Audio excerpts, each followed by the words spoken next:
The night was alive with sound. Cards flicked against felt tables, dice rolled with soft rattles, and coins clinked inside slot machines. Laughter and cheers rose and fell, but beneath the glow of bright lights, the casino carried a darker energy. Everyone was chasing fortune, but everyone also knew that luck was never free. Through the tall glass doors, a man stepped inside. His clothes were worn from travel, his shoes carrying the dust of the road. He paused at the entrance, his eyes adjusting to the neon brightness and heavy perfume of the place. To most people, he looked like any tired gambler wandering in for a chance at change. But to the men who watched from the corners, and especially to the one sitting in the tallest chair at the center balcony, this was no ordinary guest. The owner of the casino leaned forward. He had a way of noticing people the moment they walked in. His gaze was sharp, steady, and cold, and when his eyes fell on the newcomer, a flicker of recognition crossed his face. He did not smile. Instead, he whispered something to the man beside him. The message was short but heavy. He has returned, and he carries a debt. The newcomer walked slowly across the floor, his steps quiet but purposeful. His hand shook slightly when he reached into his pocket and pulled out a few chips, as if testing the weight of his courage. Around him, players glanced up from their games, sensing something unusual in the air. Even those who didn't know the truth felt it, like the way the air grows heavy before a storm. At one of the high-stakes tables, he sat down. The dealer looked at him nervously, eyes darting toward the balcony where the owner sat. Everyone who worked in this place knew the rule. Money could be won or lost here, but debts of honor, loyalty, or betrayal were never forgotten. And this man had such a debt, one not written on paper, but carved into memory. The cards were shuffled. The sound was crisp, but the silence that followed was sharper. The stranger reached for his drink, his hand trembling. He lifted it slowly, not to quench his thirst, but to steady his nerves. Across the room, whispers began to move from one table to another. "Is it really him?" someone asked under their breath. Another replied, "I thought he'd never show his face here again." The air was thick with curiosity, with fear, with a silent thrill of witnessing something dangerous unfold. The owner remained on the balcony, but his voice soon echoed across the floor. He spoke slowly, calmly, yet every word cut through the noise. "In my casino," he said, "every debt demands blood." The room grew still. The laughter died. Even the machines seemed quieter. The stranger froze for a moment, his face tightening, but he didn't rise to leave. He knew walking away was no longer possible. Once those words were spoken, the choice had already been taken from him. He had come here for a reason, and whether it ended in victory or ruin, he had to see it through. The dealer dealt the first card. The sound of it striking the table was louder than the chatter of the entire room. The stranger stared at it, but he wasn't just seeing numbers and symbols. He was seeing the weight of his past, every mistake that led him back to this very chair. His breathing slowed, his heart pounded, and the only thought running through his mind was that tonight, the game was not about winning money. Tonight, the game was about survival. Men in black suits positioned themselves around the edges of the room. They didn't need to speak. Their presence was enough to remind everyone that this was no ordinary gamble. This was a wager with consequences, a deadly wager, the kind that legends were made of and whispered long after the cards were put away. The stranger adjusted in his chair, his eyes locking briefly with the owner above. There was no hate there, no begging for mercy, just the silent acknowledgement between two men who understood the same truth. Debts, once written in blood, could never be erased. They could only be repaid. The cards kept coming, one after another, each landing like a heartbeat on the table. Around them, the crowd leaned closer, their excitement hidden beneath tight lips and wide eyes. No one dared to cheer. No one dared to speak. Everyone knew they were watching something dangerous, something that could shift in a single turn of the hand. The stranger finally placed his first bet. His hand was steady now, no longer trembling. Whatever fear had held him when he walked in was replaced by resolve. He knew he might not leave this place alive, but if this was where his story ended, he would face it with courage. And so the game began. The first round was quiet. Chips clattered softly as the stranger pushed his bet forward. His face remained calm, but beneath the table, his leg bounced with nervous energy. The dealer's eyes flicked from the cards to the man, then upward toward the balcony, where the owner still sat, watching. It wasn't just a game anymore. Everyone on the floor knew that. The crowd grew thicker, drifting closer to the high-stakes table. Conversations dimmed until the only sounds were the turning of cards, the steady hum of the lights above, and the occasional deep breath breaking the silence. The stranger lifted his eyes, scanning the people around him. He could feel their stares, the weight of their curiosity. Some pitied him, others judged him, but most simply wanted to see how this night would end. He leaned back in his chair and drew in a slow breath, trying to steady himself. Across the table, the dealer laid another card down. The stranger's hand twitched, then he carefully placed his chips, signaling that he was in. He wasn't here to walk away. That much was clear. From above, the owner finally rose from his seat. He descended the stairs with the grace of someone who had seen too many nights like this before. His polished shoes clicked against the marble floor as he crossed the casino, every step echoing louder than the music playing in the background. People moved aside without a word, creating a path for him as though his very presence demanded space. When he reached the table, he stood behind the dealer and looked directly at the stranger. For a moment, neither spoke. It was as if the air between them carried the weight of everything unspoken: betrayal, unfinished business, and the promise of a debt yet unpaid. Finally, the owner broke the silence. His voice was calm, steady, but it carried the sharpness of a blade. "You knew this day would come," he said. The stranger's jaw tightened. He did not look away. Instead, he answered softly, almost like a man speaking to himself. "I knew. And that's why I came back." The crowd stirred.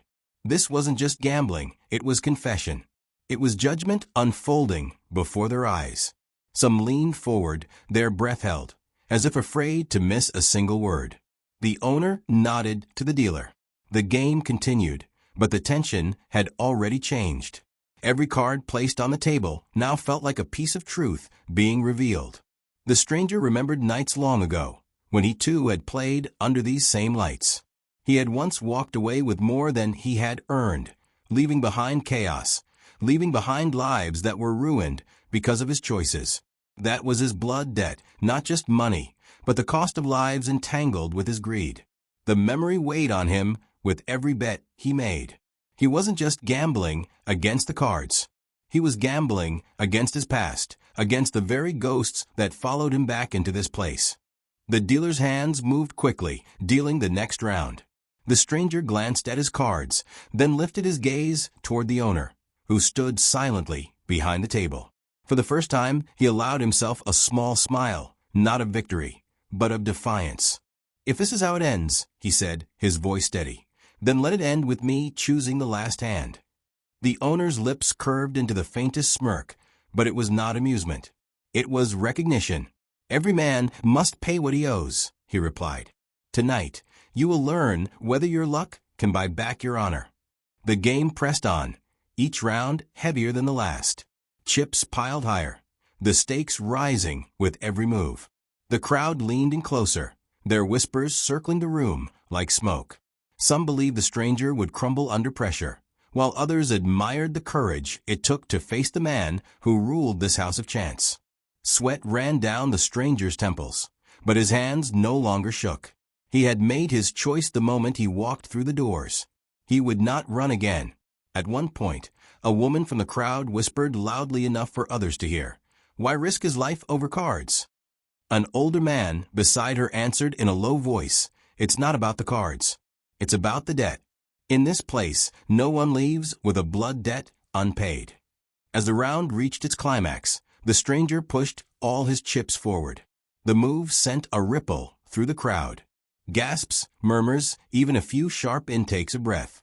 He had gone all in, and everyone knew what that meant. The dealer froze for a second, then looked at the owner. The owner gave a slow nod, and the dealer continued. The final card was dealt, face down on the table. The stranger placed his hand over it, but didn't flip it yet. His chest rose and fell with deep breaths, as though he was preparing for judgment itself. The owner leaned closer, his voice calm but filled with steel. One card can decide if you walk out of here tonight, or if your debt is paid in another way. The crowd's eyes widened. The moment hung in the air, suspended, fragile, like glass ready to shatter. The stranger finally turned the card over. The card turned with a soft snap as it hit the table. For a moment, no one breathed. The stranger stared at it, his eyes narrowing as though he were staring into his own future. A ripple of whispers moved across the crowd, but still the room remained quiet enough that even the ticking of the wall clock could be heard. The dealer looked nervous, his hands trembling slightly as he compared the cards. He swallowed hard, then announced the result.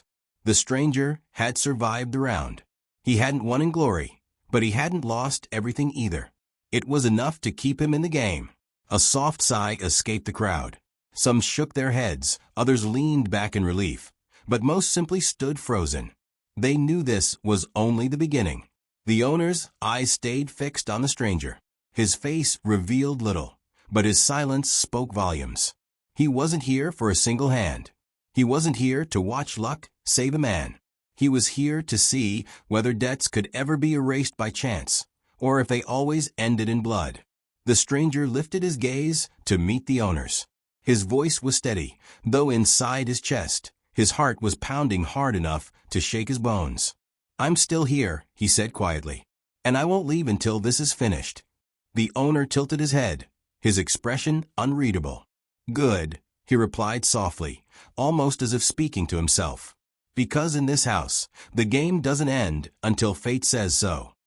The dealer began to shuffle again.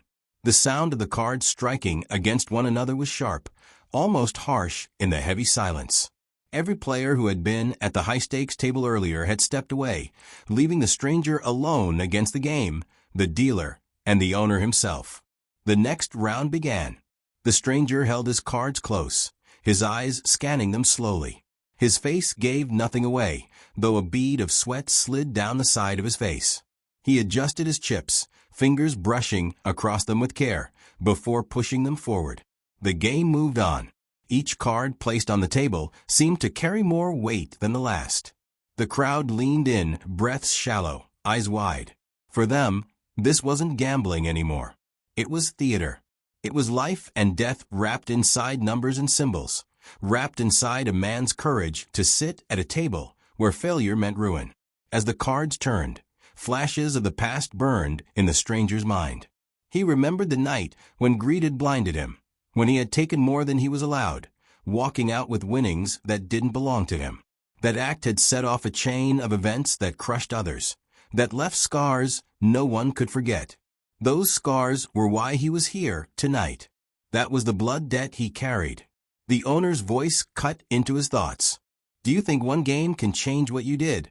The stranger didn't look up. He studied the table, the chips, the cards, then finally raised his eyes. "No. But facing the game, facing you, is the only way I can answer for it." The crowd stirred again. It wasn't often someone spoke to the owner like that. The next card was dealt. The stranger's hand tightened around the edge of the table.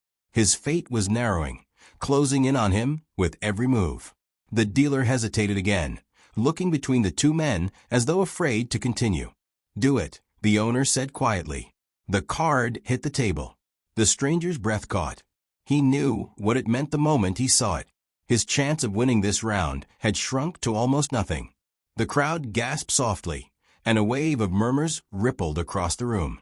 But instead of folding, instead of stepping back, the stranger leaned forward.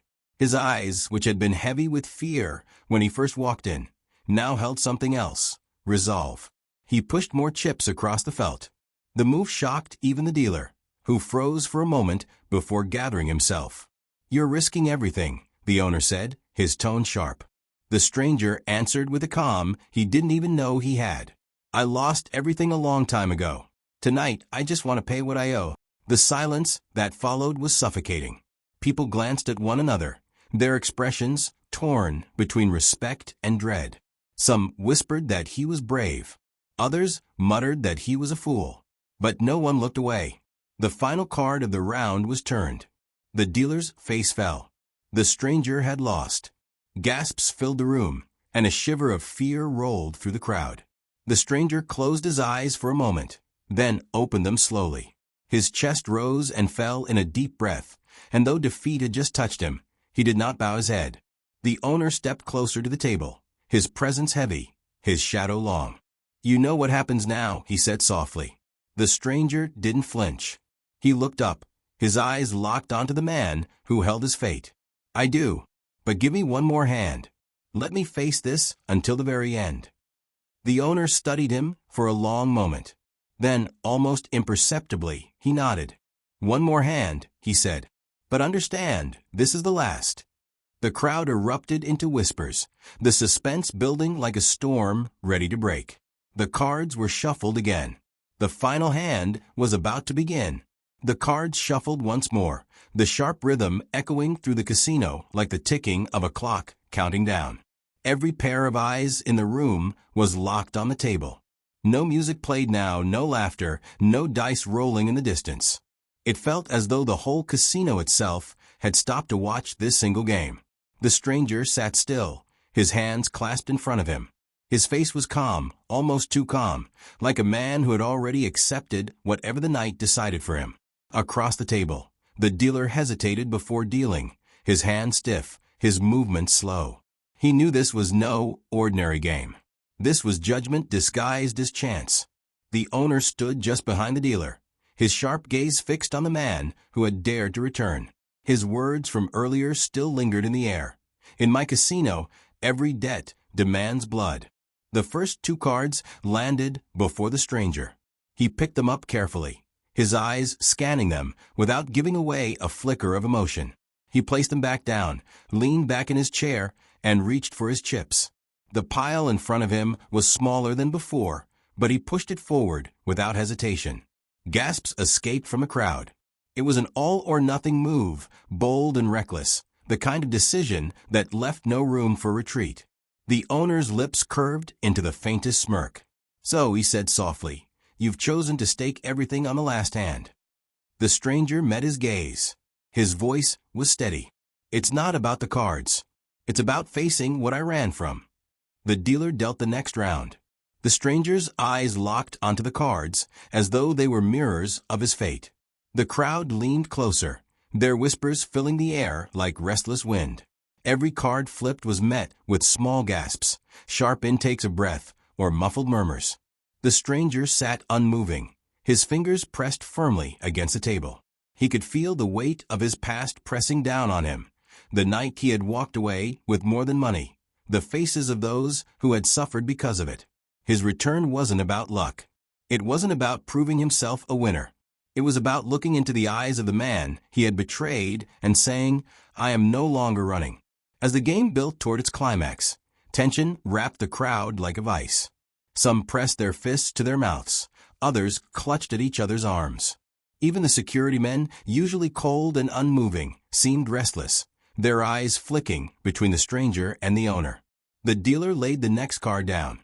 The stranger exhaled slowly. His chances were hanging by a thread. He reached for his last chip, the single one left standing in front of him, and placed it on the table. The sound was small, but it echoed like thunder in the silence. The owner's eyes glinted. "All in," he said quietly, "even when the odds are against you." The stranger nodded once. "It's the only way to play a final hand."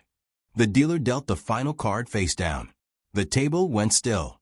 The stranger stared at it, his hand hovering above. Time itself seemed to slow. The crowd leaned forward, hearts pounding, as though they too were part of this deadly wager. But before turning the card, the stranger spoke.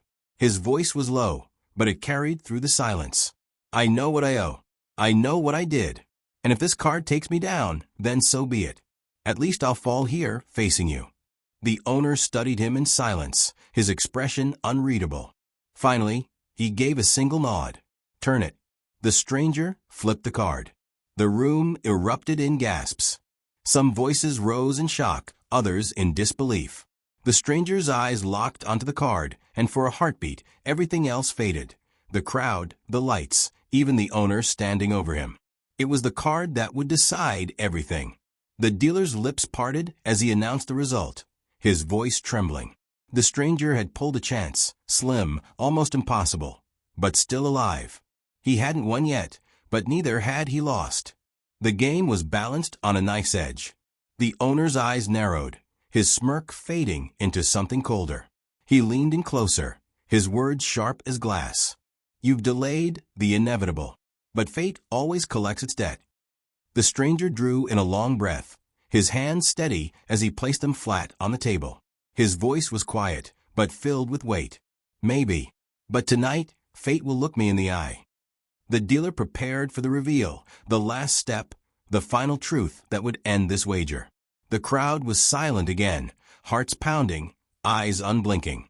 They all knew that whatever happened next, it would not be forgotten. The final card was about to be revealed. And in that moment, the stranger's life, his past, and his future balanced on the thin edge of chance. The casino was so silent that even the hum of the lights felt loud. All eyes were fixed on the table where the final card lay face down. The dealer's hand hovered above it, his fingers trembling, but he dared not move until given permission. The stranger sat still, his face calm but pale, his breath steady but shallow. Every second stretched like an eternity. He knew this was more than a game of chance. This was the moment his past would either let him walk away or claim him for good. The owner's voice finally broke the silence. Low, measured, but carrying across the room like the strike of a bell, he said, "Turn the card." The dealer flipped it over. For an instant, the world seemed to stop. The card's sharp edges caught the glow of the chandelier, and its face stared back with an answer no one expected. The stranger leaned forward, his eyes widening. A wave of gasps rippled through the crowd. Some covered their mouths in shock, others whispered furiously, trying to understand what they had just witnessed. The dealer swallowed hard before announcing it aloud. Against all odds, the stranger's hand had turned in his favor. He had won. A hush fell so deep it pressed against every heart in the room. Victory in this place was not celebrated with cheers. It was met with disbelief, with fear, with awe at the defiance of fate. The stranger closed his eyes for a moment, exhaling a breath he hadn't realized he was holding. His hands rested flat on the table, steady now, as if the storm inside him had finally calmed. He lifted his gaze toward the owner, who stood unflinching. The two men locked eyes. There was no triumph in the stranger's look, no gloating, no arrogance. Only the quiet weight of survival. The owner's expression remained unreadable. For a long, suffocating moment, he said nothing. The room seemed to hold its breath, waiting for his judgment. Finally he spoke. His voice was calm, steady, yet carried the sharpness of stone grinding against steel. "You've won the hand, but do not mistake chance for forgiveness." The words cut through the silence. The crowd murmured again, restless, unsure of what would come next. Would victory mean freedom? Or would the debt still demand its price? The stranger's voice was low, but it carried. "I never came here for forgiveness. I came here to face what I owed. Tonight, I did not run. Tonight, I paid my debt with everything I had." The owner studied him, his sharp eyes unblinking. The air between them was heavy, filled with years of unspoken history, betrayal, and unfinished reckoning. Then, to the shock of everyone, he gave the faintest nod. "You face the table," the owner said quietly, "and fate spared you. For now, that is enough." The crowd erupted in whispers, their voices a wave of disbelief. No one expected the owner to let him walk away. Yet his words were final, and in this casino, his word was law. The stranger pushed his chair back, slowly. The scrape of its legs against the floor echoed across the room. He stood, his movements steady, though his body carried the weight of exhaustion. He had faced his past, faced the man who ruled this place, and against all odds, he had lived to walk away. As he turned toward the exit, the crowd parted in silence. Some looked at him with respect, others with fear, but none dared to stop him. He walked with the heavy steps of a man who had given everything and somehow managed to keep breathing. Behind him, the owner returned to his seat on the balcony. He raised his glass slowly, his eyes still fixed on the table below. To those around him, he spoke words that would be remembered for years to come. "In this casino," he said, his voice carrying like a whisper and a warning all at once, "every debt demands blood. Tonight, fate chose differently. But fate cannot be cheated forever." The crowd carried those words with them as they returned to their games, but none of them forgot what they had witnessed. A man had walked back into the house where his life was already written off, and by courage, or by luck, he had survived. The stranger stepped out through the tall glass doors into the cool night air. The neon lights behind him flickered, painting his shadow long across the empty street. He paused for a moment, breathing in the silence of freedom, though he knew it carried no promises. He had survived the deadly wager. He had faced the debt. But the words of the owner followed him into the night like a shadow that would never fade. Every debt demands blood. And so, even in victory, the man knew his story was not truly over. It was only a matter of time before fate would come knocking again.